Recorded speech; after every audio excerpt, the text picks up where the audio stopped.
tèmi ṣàlàáfíà lẹ́wà gẹ́gẹ́ bí èmi ọ̀pọ̀n bàtú ṣe wà lẹ́ni lórí àlééfà yìí ọkọ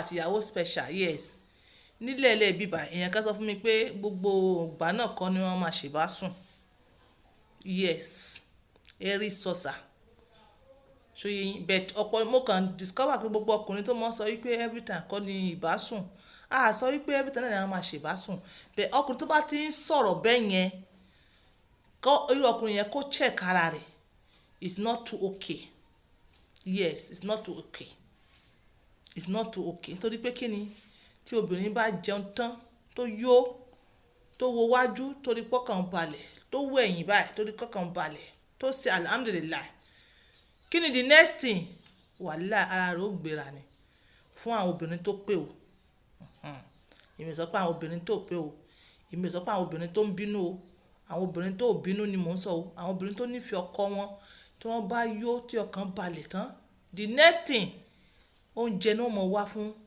ibi ibẹ̀ yẹn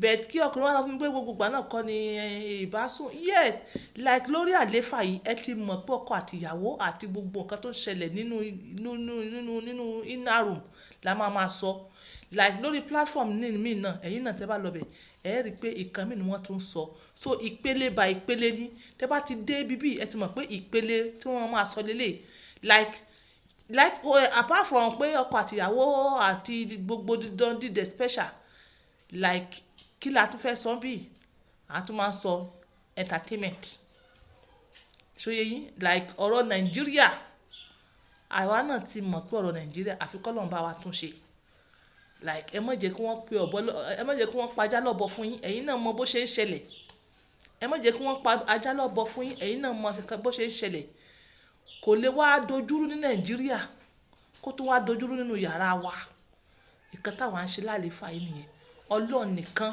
ló lè bless wa èmi on point fún nǹkan tí mò ń ṣe nàìjíríà ò lè wá dájúrú níta lórí tẹlifíṣàn lórí social media kínú yàrá wa inú ilé wa pẹ̀lú ìyàwó pẹ̀lú ọkọ mi pẹ̀lú àwọn ọmọ mi kó tún wá dájúrú like ṣé ẹ fẹ́ kí n kó sí kànga ni ìkan táwa wà nìyẹn ẹ lè wà ní kí gbogbo platform mọ́ sọ ìròyìn gbígbóná ẹ dà hypertension ikú gbóná máa tètè dé like bí inú ilé ó ṣe dùn bó ṣe lárinrin bẹ́ẹ̀ ṣe ọkọ àtìyàwó yín pẹ́pẹ́pẹ́ òun làwa ń ṣe ìwọ tó bá lọ pé ò fẹ́ yẹn o fẹ́ èyí tí ẹ̀jẹ̀ yóò ti mọ gbóná sanjimọ̀ ìwọ ọkùnrin tó bá yẹ tí ìyàwó rẹ̀ mọ̀ pẹ́ tó mọ̀ sá kàn sí èmi on point by two ìwọ ọkùnrin mo ti ṣe fídíò òkòwò nìsín kàn sí èmi on point by two dẹ èmi mi ò tiẹ̀ wá wà lórí àléfà pé àfẹ́mi nìkan ṣá ibi tí ọkàn rẹ bá ti yọ̀ mọ́ òní kò kàn sí o lè kàn sí on point by two o lè kàn sí àwọn oníbílẹ̀ náà tó wà bíbí o lè kàn sí àwọn olóyìnbó lẹ́ka àti lálàáfíà ló jẹ èmi on point lógún ká ti lálàáfíà ká ti ṣọkọ ìyàwó wa kó dáa kó dùn ìwọ ọkọ kí ló tó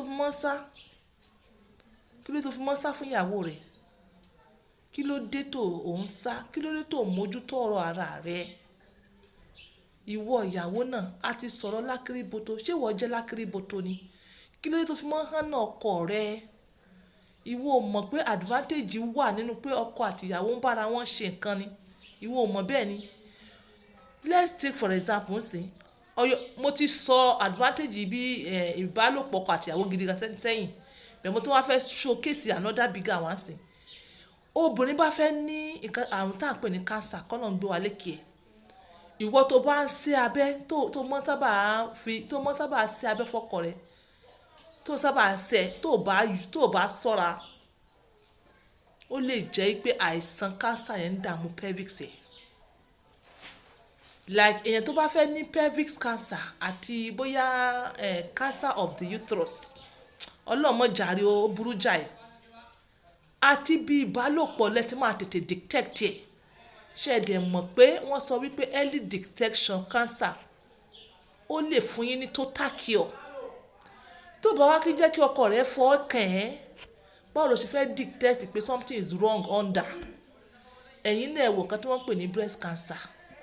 Tó o bá kí ń jẹ́ kọ́kọ́ rẹ fọ́ tẹ̀ ní gbogbo ọyàn, fọ́ tẹ̀ ní gbogbo orí ọyàn, gbogbo ẹ̀ tó ṣe mídìmídì tó fọ́ tẹ̀ dáadáa, báwo lo ṣe fẹ́ mọ̀ pé bóyá ibìkan wà tó ní lumps dípò tó máa wá lọ di breast cancer kọ́lọ̀ mọ́ jẹ́ kárí.